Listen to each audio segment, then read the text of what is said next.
Sudeep sir ಮತ್ತೆ ಇನ್ನ ಸ್ವಲ್ಪ ಜನ ಆಕ್ಟರ್ಗಳು ಬರ್ತಿದ್ದಾರೆ. ಇನ್ನೊಂದ್ ಕಡೆ ಸುದೀಪ್ ಸರ್ ಆಕ್ಟರ್ಸ್ ಗಳು ಎಲ್ಲ ಬರೋದಕ್ಕೆ ಇನ್ನೊಂದ್ ಕಡೆ ಸ್ಟೇಜ್ ಹಾಕ್ಸಿದ್ರು. ಗೈಸ್ ಒಳಗಡೆ ಬರ್ತಿದ್ದಂಗೆ ಒಂದ್ ಕಡೆ ವೆಲ್ಕಮ್ ಡ್ರಿಂಕ್ ಮತ್ತೆ ಇನ್ನೇನೇನೋ ಕೊಡ್ತಿದ್ರು. ಅದಾದ್ಮೇಲೆ ಎಲ್ಲರೂ ಡಿ ಬಾಸ್ ಅಂತ ಜೋರಾಗಿ ಕಿರ್ತಿದ್ರು. ನಾನು ಹಿಂದೆ ತಿರುಗಿ ನೋಡ್ತೀನಿ, ಬಾಸ್ ಫೋಟೋ ಫ್ಲಾಗ್ ಎಲ್ಲ ಇಟ್ಕೊಂಡು ಹಾರಿಸ್ತಿದ್ರು. ಇನ್ನೊಂದು ಅದೆಲ್ಲ ನಮಗೆ ಬೇಡ ರೀ, ವ್ಯಕ್ತಿಯಾಗಿ ನಮ್ಗೆ ಇಷ್ಟ, ಅವ್ರು ಮಾಡಿರೋ ಸಾಕಷ್ಟು ಒಳ್ಳೆ ಕೆಲಸಗಳು ಇಷ್ಟ. ಒಡ್ನಲ್ಲಿ ಕುಣಿಗಲು ಬಂದಿದ್ರು ನೋಡ್ರಿ. ಹಾಯ್ ಗೈಸ್ ಎಲ್ರು ಹೆಂಗಿದ್ದೀರಾ? ಎಲ್ರು ಸಖತ್ತಾಗಿದ್ದೀರಾ ಅಂತ ಸುಸ್ವಾಗತ ಹೊಸ ವಿಡಿಯೋಗೆ ಅಂತ ಹೇಳ್ತಾ. ಸೊ ಇವತ್ತು ನೀವು ಆಲೆ ತಮ್ಮೇಲಲ್ಲಿ ನೋಡಿರ್ತೀರಾ ಯಾವ ವಿಡಿಯೋ ಮಾಡ್ತಾ ಇದ್ದೀನಿ ಅಂತ. ಗೈಸ್ ಇವತ್ತು ನಮ್ಮೂರಲ್ಲಿ ಕುಣಿಗಲಲ್ಲಿ 10ನೇ ತಾರೀಕು ಸುದೀಪ್ ಸರ್ ಮತ್ತೆ ಇನ್ನ ಸ್ವಲ್ಪ ಜನ ಆಕ್ಟರ್ಗಳು ಬರ್ತಿದ್ದಾರೆ. ಸೊ ಏನ್ ಫಂಕ್ಷನ್ ಅಂದ್ರೆ ಭಗವಂತನ ಮದುವೆ ಡೇಟ್ ಹಾಕೋರ್ ನೋಡ್ರಿ, 10ನೇ ತಾರೀಕು ಜನವರಿ ಸಂಜೆ 4 ಗಂಟೆಗೆ ಸ್ಥಳ. ಸೊ ಅದಕ್ಕೋಸ್ಕರ ಅಲ್ಲಿ ಹೋಗೋಣ, ಸೊ ಅಲ್ಲಿ ನೋಡೋಣ, ಮತ್ತೆ ಅಲ್ಲೆಲ್ಲ ಬ್ಲಾಗ್ ಮಾಡೋಣ ಅನ್ಕೊಂಡು ಈ ಬ್ಲಾಗ್ ನ ಸ್ಟಾರ್ಟ್ ಮಾಡ್ತಾ ಇದ್ದೀನಿ. ಇವತ್ತು ಶನಿವಾರ ಆಗಿರೋದ್ರಿಂದ ನಮ್ಮ ಅಜ್ಜಿ ಫುಲ್ ವಾರ ಮಾಡಿ ನೋಡ್ರಿ. ಇವಾಗ ಇಲ್ಲಿ ವಾರ ಮಾಡೈತೆ, ಇವಾಗ ಊಟ ಮಾಡ್ಬೇಕು ನಾವು. ಮತ್ತೆ ಯಾರನ್ನ ಹೊಸ್ತಾಗ ನೋಡಿದ್ರೆ ಲೈಕ್ ಮಾಡಿ, ಶೇರ್ ಮಾಡಿ, ಕಮೆಂಟ್ ಮಾಡಿ, ಸಬ್ಸ್ಕ್ರೈಬ್ ಮಾಡ್ಕೊಳ್ರಿ. ಊಟ ಮಾಡ್ತಾ ಇದ್ದೀನಿ. ಊಟ ತರಕಾರಿ ಸಾರು ಅನ್ನ ಮಾಡೈತೆ ನಮ್ಮ ಅಜ್ಜಿ. ಗೈಸ್ ಇವಾಗ ನಾನು ಊಟ ಆಯ್ತು, ನಮ್ಮ ಅಜ್ಜಿ ಮಾಡ್ತಾ ಇದ್ದೆ. ಇವಾಗ ಶನಿವಾರ ಅಲ್ವಾ, ಫುಲ್ ಬಿಸಿ ನಮ್ಮ ಅಜ್ಜಿ. ಗೈಸ್ ಇವಾಗ ಟೈಮ್ ಬಂದ್ಬಿಟ್ಟು ಹತ್ರ 3:30 ಆಯ್ತು. ಆ ಪ್ರೋಗ್ರಾಮ್ ಎಲ್ಲ ಸ್ಟಾರ್ಟ್ ಆಗೋದು 4 ಗಂಟೆಗೆ. ಸೊ ಇವಾಗ ಇವನ್ ಬಂದಿದ್ದಾನೆ. ಇವನ್ ಯಾರು ಅಂತ ನಿಮಗೆ ಗೊತ್ತಿರುತ್ತೆ, ಚೋಟಿ. ಸೊ ಇವನು ನಿನ್ನೆ ಅಂದಿದ ನಾನು ಬರ್ತೀನಿ ಅಂತ ಅಂದಿದ. ಹೇಳ್ಬೇಕಂದ್ರೆ ಈ ವಿಚಾರ ಹೇಳಿದೆ ಇವನು ನನಗೆ. ಸೊ ಇವಾಗ ನೋಡಿದ್ರೆ ಬರಲ್ಲ ಅಂತವನೇ. A few minutes later. So ಇವಾಗ ಹೊರಡ್ತಾ ಇದೀವಿ. ಎಲ್ಲಿಗೆ ಅಂದ್ರೆ ನಾನು ಬೆಳಗ್ಗೆ ಹೇಳಿದ್ನಲ್ಲ ಪ್ರೋಗ್ರಾಮ್ ಐತೆ 4 ಗಂಟೆಗೆ, ಸುದೀಪ್ ಸರ್ ಬರ್ತಾರೆ, ಚಂದನ್ ಶೆಟ್ಟಿ ಸರ್ ಬರ್ತಾರೆ ಅಂತ. ಸೊ ಆ ಪ್ರೋಗ್ರಾಮ್ ಹೋಗ್ತಾ ಇದೀವಿ. ಅದಿರೋದು ಕುಣಿಗಲಲ್ಲಿ. ಸೊ ಅದಕ್ಕೋಸ್ಕರ ಇವಾಗ ಬೇಗ ಹೊರಡ್ತಾ ಇದೀವಿ. ಯಾಕಂದ್ರೆ 4:30 ಆಗ್ಬಿಟ್ಟೈತೆ ಟೈಮು.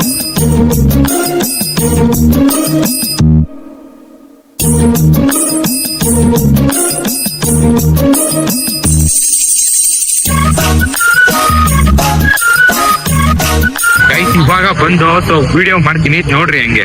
ಗೈಸ್ ಒಳಗಡೆ ಬರ್ತಿದ್ದಂಗೆ ಒಂದ್ ಕಡೆ ವೆಲ್ಕಮ್ ಡ್ರಿಂಕ್ ಮತ್ತೆ ಇನ್ನೇನೇನೋ ಕೊಡ್ತಿದ್ರು. ಅಲ್ಲಿ ಫುಲ್ಲು ಜನ ಇದ್ರು. ಸೊ ನಾವ್ ಅಲ್ಲಿ ಹೋಗ್ಲಿಲ್ಲ, ಹಂಗೆ ಮುಂದೆ ಬಂದು ಇಲ್ಲಿ ನೋಡಿದ್ರೆ ಸಿಕ್ಕಾಪಟ್ಟೆ ಜನ ಇದ್ರು. ನಾವು ಕನ್ಫರ್ಮ್ ಆದೋ ಇಲ್ಲೇ ಫಂಕ್ಷನ್ ನಡೀತಿರೋದು ಅಂತ. ಒಂದ್ ಕಡೆ ದೇವ್ರ ಫಂಕ್ಷನ್ ಮಾಡಕ್ಕೋಸ್ಕರ ಮಂಟಪ ಹಾಕ್ಸಿದ್ರು. ಇನ್ನೊಂದ್ ಕಡೆ ಸುದೀಪ್ ಸರ್ ಆಕ್ಟರ್ಸ್ ಗಳು ಎಲ್ಲ ಬರೋದಕ್ಕೆ ಇನ್ನೊಂದ್ ಕಡೆ ಸ್ಟೇಜ್ ಹಾಕ್ಸಿದ್ರು. ನಾವು ಒಂದ್ ಸ್ವಲ್ಪ ಬೇಗನೆ ಬಂದೋ, ಇನ್ನು ಯಾರು ಬಂದಿಲ್ಲ ಅಂತ ನಾನು ಒಂದ್ ಕಡೆ ದೇವ್ರ ಫಂಕ್ಷನ್ ನೋಡ್ಕೊಂಡು ಸುಮ್ನೆ ಕೂತಿದ್ದೆ. ಯಾಕೋ ಮಳೆ ಬರೋ ತರ ಆಗಿತ್ತು. ಅದಕ್ಕೋಸ್ಕರ ಯಾಕ್ ಬೇಕು ಅಂದ್ಬಿಟ್ಟು ಸ್ಟೇಜ್ ಹತ್ರ ಹೋಗೋಣ ಅಂತ ಇಲ್ಲಿ ಬಂದ್ರೆ ಇಲ್ಲಿ ಫುಲ್ಲು ಕಡ್ಲೆಕಾಯಿ ಸಿಪ್ಪೆನೆ ಇತ್ತು. ಇದು ಕುಣಿಗಲ್ ಉತ್ಸವನ ಕಡ್ಲೆಕಾಯಿ ಪರೀಕ್ಷೆನ ಅಂತ ನಾನೇ ಕನ್ಫ್ಯೂಸ್ ಆಗ್ಬಿಟ್ಟೆ ಒಂದ್ ಸೆಕೆಂಡ್. ಸ್ಟೇಜ್ ಹತ್ರನೇ ಕುತ್ಕೊಂಡು LED ದೇವ್ರ ಉತ್ಸವನ ನೋಡ್ಕೊಂಡು ಸುಮ್ನೆ ಟೈಮ್ ಪಾಸ್ ಮಾಡ್ತಿದ್ದೆ. 5:30 ಆದ್ರೂ ಇನ್ನು ಪ್ರೋಗ್ರಾಮ್ ಸ್ಟಾರ್ಟ್ ಮಾಡ್ಲಿಲ್ಲ ಅಂತ ನಮ್ಮ ಮುಂದೆ ಗಡೆ ಇರೋರ್ನ ಕೇಳಿದ್ಗೆ ಅವ್ರಂದ್ರು ಇವತ್ತೇನು ಪ್ರೋಗ್ರಾಮ್ ಇಲ್ಲ, ಇವತ್ ಬರೀ ದೇವ್ರ ಮದ್ವೆ, ನಾಳೆ ಮದ್ವೆನೆ ಒಂದ್ ½ ಅನ್ ಅವರ್ ಕುತ್ಕೊಂಡು ನೋಡ್ಕೊಂಡು ಹೊರಗಡೆ ಬಂದಿ ಒಂದ್ ಲೋಟ ಕಬ್ನಾಲ್ ಕುಡ್ಕೊಂಡು ಒಂದ್ ಪ್ಲೇಟ್ ಮಸಾಲ ಪುರಿ ತಿಂತಿದೆ. ಅಷ್ಟ್ರಲ್ಲಿ ಮಳೆ ಬಂತು ಅಂತ ಪಾನಿಪುರಿ ಅಂಗಡಿಲೇ ತಿರ್ಗಾ ½ ಅನ್ ಅವರ್ ಅಲ್ಲೇ ಕೂತಿದೆ. ಒಂದ್ 5-10 ನಿಮಿಷ ಆದ್ಮೇಲೆ ಮಳೆ ನಿಲ್ತು ಅಂತ ಸರಿ ಅಂತ ಗಾಡಿಲಿ ಹೋಗ್ತಿದ್ದೋ. ಒಂದ್ ಅರ್ಧ ದೂರ ಹೋದ್ಮೇಲೆ ತಿರ್ಗಾ ಮಳೆ ಜೋರಾಗ್ಬಿಡ್ತು. ಇನ್ನು ಮುಂದಕ್ಕೆ ಹೋದ್ರೆ ಫುಲ್ ನೆಂದೋಗ್ತಿವಿ ಅನ್ಕೊಂಡು ಗಾಡಿ ಸೈಡ್ಗೆ ಹಾಕ್ಬಿಟ್ಟು ಅಲ್ಲೇ ವೆಯ್ಟ್ ಮಾಡ್ತಿದ್ದೆ. ನೋಡ್ತಾ ಕತ್ಲೈತೆ ಹೊರತು ಮಳೆ ಮಾತ್ರ ನಿಲ್ಲಿಲ್ಲ. ಎಷ್ಟು ಮಟ್ಟಕ್ಕೆ ಚಳಿ ಇತ್ತು ಅಂದ್ರೆ ನನ್ನ ಬಾಯಲ್ಲೇ ಹೊಗೆ ಬರ್ತಿತ್ತು, ಅಷ್ಟು ಚಳಿ ಇತ್ತು. ಮಳೆ ಕಮ್ಮಿ ಆದ್ಮೇಲೆ ಗಾಡಿ ಎತ್ಕೊಂಡು ಸೀದಾ ಮನೆಗ್ ಬಂದೆ. ಗೈಸ್ ಇವಾಗ ಮನೆಗ್ ಬಂದು ಸೊ ಫುಲ್ಲು ಏಕ ಮಳೆ, ಚಳಿ ಸಿಕ್ಕಾಪಟ್ಟೆ. ಹತ್ತತ್ರ ನಮ್ಮೂರ್ ಕಡೆ ಸ್ವಲ್ಪ ಹೋಯ್ತೈತೆ. ಸೊ 7:30 ಗೈಸ್ ನೋಡಿ, 7:34 ಸಿಕ್ಕಾಪಟ್ಟೆ ಮಳೆ. ನಮ್ಮ ಅಜ್ಜಿ ಬೀಗ ಹಾಕೊಂಡೆಲ್ಲ ಹೊಂಟೋಗೈತೆ. ಸೊ ನಾಳೆ ಸಂಜೆ 5 ಗಂಟೆಗೆ ಬರ್ತಾರಂತೆ ಅವರೆಲ್ಲ. ಸೊ ಈ ಬ್ಲಾಗ್ ನ ನಾಳೆ ಕಂಟಿನ್ಯೂ ಮಾಡ್ತೀನಿ, ಬೆಳಗ್ಗೆ ಸಿಗೋಣ. ಸೊ ಇನ್ನು ಯಾರೇ ಸಬ್ಸ್ಕ್ರೈಬ್ ಮಾಡ್ಕೊಂಡಿಲ್ಲ ಪ್ಲೀಸ್ ಸಬ್ಸ್ಕ್ರೈಬ್ ಮಾಡ್ಕೊಳ್ಳಿ, ಲೈಕ್ ಮಾಡಿ, ಶೇರ್ ಮಾಡಿ, ಕಮೆಂಟ್ ಮಾಡಿ. ನಾಳೆ ಸಿಗೋಣ. The next day. ಬಂದ್ಬಿಟ್ಟು 11ನೇ ತಾರೀಕು. ನೀವು ಇವಾಗೆಲ್ಲ ಏನೇನ್ ನೋಡಿದ್ರಿ ಅದೆಲ್ಲ ನಿನ್ನೆ 10ನೇ ತಾರೀಕು ನಡೆದಿದ್ದು. ಗೈಸ್ ನೆನೆ ಯಾರು ಬಂದಿರ್ಲಿಲ್ಲ. ಸೊ ನೆನೆ ಒಂದು ಫಂಕ್ಷನ್ ನಡೀತಷ್ಟೇ. ಇವತ್ತು ಗೆಸ್ಟ್ ಗಳೆಲ್ಲ ಬರೋದು. ಸೊ ಅಂದ್ರೆ ಸುದೀಪ್ ಸರ್ ಅವ್ರ ಜೊತೆ ಸ್ವಲ್ಪ ಆಕ್ಟರ್ಗಳು. ಸೊ ಅದಕ್ಕೋಸ್ಕರ ಇವತ್ತು ಹೊರಡ್ತಾ ಇದೀವಿ. ಟೈಮ್ ಬಂದ್ಬಿಟ್ಟು 3:30, 5 ಗಂಟೆಗೆ ಸ್ಟಾರ್ಟ್ ಆಗೋದು ಅಂತ ಹಾಕಿದ್ರು ಟೈಮಿಂಗ್ ನೆನ್ನೆ. ಸೊ 3:30 ಹೋಗೋಷ್ಟಲ್ಲಿ 4 ಗಂಟೆ ಆಗುತ್ತೆ. ಸೊ ಅದಕ್ಕೋಸ್ಕರ ಬನ್ನಿ ಇವಾಗ ಹೊರಡೋಣ ನಿಧಾನಕ್ಕೆ. ನೋಡೋಣ ಇವತ್ತೆಲ್ಲ ಏನೇನಾಗುತ್ತೆ, ಯಾರ್ಯಾರು ಬರ್ತಾರೆ ಅಂತ. ಸೊ ನಿನ್ನೆ ಅದೇ ಬಂದ್ಬಿಟ್ವಲ್ಲ ಬೇಜಾರಾಗಿ ಬರ್ಲಿಲ್ಲ, ನಾವೇ ತಪ್ಪು ತಿಳ್ಕೊಂಡು ಹೋಗಿದ್ ನಿನ್ನೆ. ಸೊ ಇವತ್ತೇ ಬರ್ತಾರೆ ಅಂತ.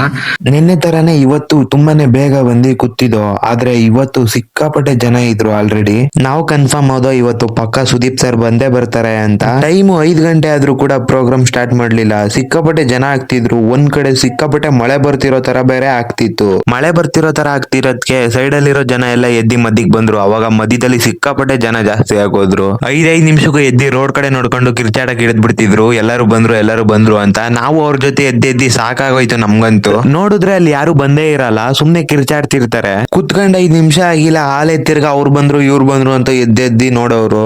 ಪ್ರೋಗ್ರಾಮ್ ಇವಾಗ ಸ್ಟಾರ್ಟ್ ಮಾಡ್ತಾರೆ ಅಂತ ಫುಲ್ ಬೇಜಾರೇ ಆಗೋಯ್ತು. ಅವ್ರು ಸ್ಟಾರ್ಟೇ ಮಾಡ್ತಿರ್ಲಿಲ್ಲ. ಅದಲ್ದಲೆ ಸ್ಟೇಜ್ ಮೇಲೆ ಬಂದು ಡ್ಯಾನ್ಸ್ ನ ಪ್ರಾಕ್ಟೀಸ್ ಮಾಡ್ತಿದ್ರು. ಸ್ವಲ್ಪ ಜನ ಸ್ಟಾರ್ಟ್ ಮಾಡ್ಬಿಟ್ರು ಅಂತ ಅದನ್ನೇ ನೋಡ್ತಿದ್ರು. Hero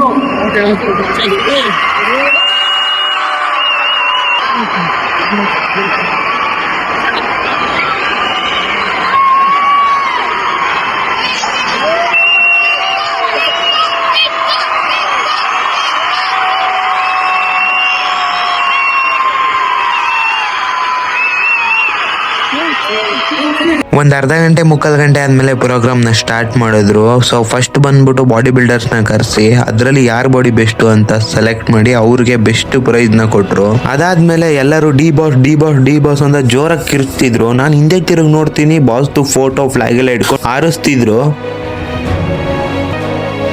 D boss flag photo ಹಾರಿಸ್ತಿರೋದನ್ನ ನೋಡಿ ಸುದೀಪ್ ಸರ್ ಫ್ಯಾನ್ಸ್ ಕೂಡ ಅಲ್ಲೇ ಹೋದ್ರು. ಸೊ ಇದು ಜಗಳ ಆಗುತ್ತೆ ಅಂತ ಪೊಲೀಸ್ ಅವರೆಲ್ಲ ಹೋಗ್ಬಿಟ್ಟು ಯಾರು ಹಾರಿಸೋದ್ ಬೇಡ ಅಂತ ಸುಮ್ನಿರಿಸ್ತಿದ್ರು. ಇದು ದೊಡ್ಡ ಮಟ್ಟಕ್ಕೆ ಆಗೋಗುತ್ತೆ ಅನ್ಬಿಟ್ಟು ಬಾಸ್ ಸಾಂಗ್ ಹಾಕಿದ್ರು. ಅದಾದ್ಮೇಲೆ ಆಂಕರಿಂಗ್ ಮಾಡಕ್ಕೆ ನಿರಂಜನ್ ಅಣ್ಣ ಬಂದ್ರು. ಇವ್ರು ಬಂದ್ಮೇಲಂತೂ ಇನ್ನೂ ಜಾಸ್ತಿನೇ ಆಗೋಯ್ತು ಡಿ ಬಾಸ್ ಅಂತ ಕಿರ್ಚೋದು. ಸೊ ಅದಕ್ಕೋಸ್ಕರ ಇವ್ರೇನಂದ್ರು ಅಂತ ನೋಡಿ. ಶುರು ಆಯ್ತು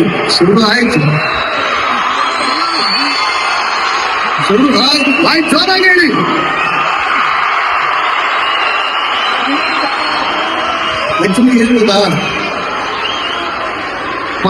ಇನ್ನೊಂದು ಅದೆಲ್ಲ ನಮಗ್ ಬೇಡ ರೀ. ವ್ಯಕ್ತಿಯಾಗಿ ನಮ್ಗೆ ಇಷ್ಟ, ಅವ್ರು ಮಾಡಿರುವಂತ ಸಾಕಷ್ಟು ಒಳ್ಳೆ ಕೆಲಸಗಳು ಇಷ್ಟ. ನೋಡ, ಇವತ್ತು ನಮ್ಮ DCM ಎಲ್ಲರೂ ಇಲ್ಲೇ ಇರ್ತಾರೆ, DK ಸಾಹೇಬ್ರು ಇಲ್ಲೇ ಇರ್ತಾರೆ. ಒಂದು ರಿಕ್ವೆಸ್ಟ್ ಹಾಕೋಣ, ದಯವಿಟ್ಟು ನಮ್ಮ ಬಾಸನ ಆಚೆ ಕರ್ಕೊಂಡ್ ಬನ್ನಿ. ನಮ್ಮ ಪ್ರಯತ್ನ ಗೊತ್ತಿಲ್ಲ ಈ ವೇದಿಕೆ ಮೇಲೆ ಹೇಳ್ಬೇಕು ಮೇಡಮ್, ಬಟ್ ಆದ್ರೂ ನಮ್ಮ ಪ್ರಯತ್ನ. ಬಟ್ ಎನಿವೇ, ಅದ್ ಮುಗಿದ್ಮೇಲೆ ಇವ್ರು ಅವಾಗ ಡ್ಯಾನ್ಸ್ ಪ್ರಾಕ್ಟೀಸ್ ಮಾಡ್ತಿದ್ದವ್ರು ಇವಾಗ ಡ್ಯಾನ್ಸ್ ಆಡಕ್ ಬಂದ್ರು. ಆ ಡ್ಯಾನ್ಸ್ ಮುಗಿದ್ಮೇಲೆ ನಾವು ಅಲ್ಲಿಂದ ಯಾಕೆ ಹೊರಟೋ ಅಂದ್ರೆ ಗೈಸ್ ನಾವು ಬಂದ್ಬಿಟ್ಟು ಅಲ್ಲಿಂದ ಏನಕ್ಕೆ ಅಂದ್ರೆ, ಸೊ ಸುದೀಪ್ ಸರ್ ಬರೋದಂತೂ ಕನ್ಫರ್ಮ್, ಮತ್ತೆ ಅವ್ರ ಜೊತೆ ಇನ್ನೂ ಸ್ವಲ್ಪ ಜನ ಆಕ್ಟರ್ ಬರೋದಂತೂ ಕನ್ಫರ್ಮ್ ಅಂತೆ. ಸೊ ಅವ್ರು ಬರೋದು ತುಂಬಾ ಲೇಟ್ ಆಗುತ್ತೆ. ಸೊ 9 ಗಂಟೆ ಆದ್ರೂ ಆಗುತ್ತೆ, 10 ಗಂಟೆ ಆದ್ರೂ ಆಗುತ್ತಂತೆ. ಸೊ ಅದಕ್ಕೋಸ್ಕರ ನಾವು ಹೊರಟ್ಬಿಟ್ಟು ಏನಕ್ಕೆ ಅಂದ್ರೆ, ನಮ್ಮೂರ್ ಸೈಡು ಈ ಕಡೆ ಹೋಗೋ ಸೈಡ್ ಒಂದು ಲೈಟ್ ಇರಲ್ಲ. ಸೊ ಈ ಲೈಟ್ ಒಂದೊಂದು ಊರ್ ಬಂದಾಗ ಲೈಟ್ ಇರುತ್ತೆ, ಇನ್ನೊಂದ್ ಸ್ವಲ್ಪ ದೂರ ಹೋದ್ರೆ ಲೈಟ್ ಇರಲ್ಲ, ಫುಲ್ ಕತ್ಲೆ ಇರುತ್ತೆ. ಮತ್ತೆ ಇನ್ನೊಂದೇನು ಅಂದ್ರೆ, ನಮ್ಮ ಊರಿಂದ ಒಂದ್ 5 ಕಿಲೋಮೀಟರ್ ಹಿಂದೆ ಊರಲ್ಲಿ ರಾಬ್ರಿ ಮಾಡ್ತಾರಂತೆ. ಸೊ ನೈಟ್ ಹೊತ್ತು ರಾಬ್ರಿ ಮಾಡ್ತಾರೆ. ಸೊ ಅದಕ್ಕೋಸ್ಕರ ನಾವು ನೆನ್ನೆನೆ ಬೇಗ ಹೋಗಿದ್ದು ಅದೇ ಕಾರಣ. ಸೊ ಇನ್ನ ಇರ್ತಿದ್ವು ಅಲ್ಲಿ ದೇವ್ರ ಮದ್ವೆ ಎಲ್ಲ ನೋಡ್ತಿದ್ವು.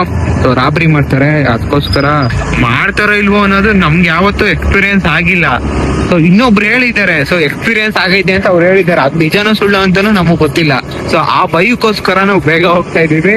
ಸೊ ಇಲ್ಲ ಅಂದಿದ್ರೆ ನಾವು ಅದ್ ನೈಟ್ ಎಷ್ಟೊತ್ತಾಗಿದ್ರು ಕೂಡ ಅಲ್ಲೇ ಇರ್ತಿದ್ದೋ. ನೋಡ್ರಿ ಫುಲ್ಲು ಕತ್ಲೆ, ಹಿಂದೆಗಡೆ ನೋಡ್ರಿ ಫುಲ್ಲು ಕತ್ಲೆ. ನಮ್ ಗಾಡಿ ಲೈಟ್ ಬಿಟ್ರೆ ಇನ್ಯಾವ ಲೈಟು ಇಲ್ಲ.